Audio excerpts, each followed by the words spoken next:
I once invited Marlon Brando to a dinner party at my house, and he actually showed up. But he came in the back door, and the lady doing the cooking in the kitchen thought he was a delivery man. That's how low-key and unassuming Marlon always was in his off-screen life, as you are about to witness in one of the very few lengthy interviews he ever sat still for. Let's discuss just your personal feelings. You've worked in this business, in this industry for so many years, and have done so many things. As you look at what's happening now, or what's been happening in the last couple of years, how do you evaluate the output of Hollywood in terms of content, social relevance, and so forth? Well, David, they used to have a saying embossed almost in gold in the front of every studio you went into, which said, if you've got a message, go to Western Union. Mm-hmm. And it is, after all, the movie business. It's the motion picture industry.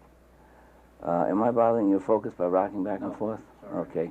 One thing, though, how does this affect your participation in the movie business? How does this affect your career as an actor when you see all of this going on? Does it make you want to drop out, quit acting? Does it make you want to act in a different kind of picture? How does it affect that? Well, I've always tried to, in some, perhaps hopeless or silly, ineffectual way, tried to inject some kind of note into the pictures that I was in. Some were real stinkers, and I've spent most of the time in the business, just doing pictures as a business. And if by chance an honest man like yourself should make enemies, then he would become my enemies. But in trying to select pictures, I've always sort of tried to shave it, which I think perhaps is not enough at this time, because we don't have enough time now.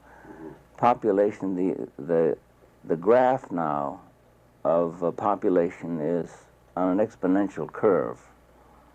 I just learned that word the other day. It means 2 times 2 is 4, and 4 times 4 is 16, 6 times 16. Yeah. That's exponential. Anyway, we don't have that much time, so we can't fiddle around anymore. But how do you feel about your own life and your own career now? Do you feel like you have used it? Well, I think that I'm getting a little long in the tooth now, and I think the industry is too, and I think we're all getting, philosophically, a little long in the tooth to be able to be playing games with something as potent as this instrument, this medium. So we've got to be, all of us, much more responsible, and we've got to listen to one another. Because if I just go on blabbering and not listen to what you have to say, you haven't interrupted me once here in this interview, and I hope you'll keep that in. Because it's important for you to say, wait a minute, Marlon, because this is a time for dialogue. It's a time for the sound man. I don't know what your name is. I forgot your name. That's Leroy. I think it's time for all you guys to interrupt, and this, we got a drop format. Marshall McLuhan's hair would stand on end if he saw what we were doing here.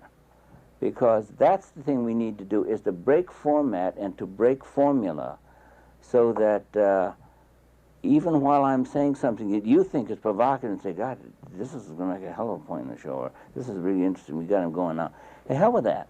If somebody disagrees, then you got to speak up. You got to say what it is. He's got his glasses up, peering at me through the camera, and he's got to say, hey, wait a minute, Marlon, I think this is wrong and that's wrong. Because if it isn't a world of dialogue and exchange between people, if it's just people like me pontificating and shooting my mouth off all the time, then we're in for a hell of a lot of trouble. We got to hear from everybody. But anyway, to interrupt you a moment. Oh, you're doing that on cue. Take that. Oh, there was coffee in there. I wasted it. Marlon Brando, a Hollywood icon of the first order.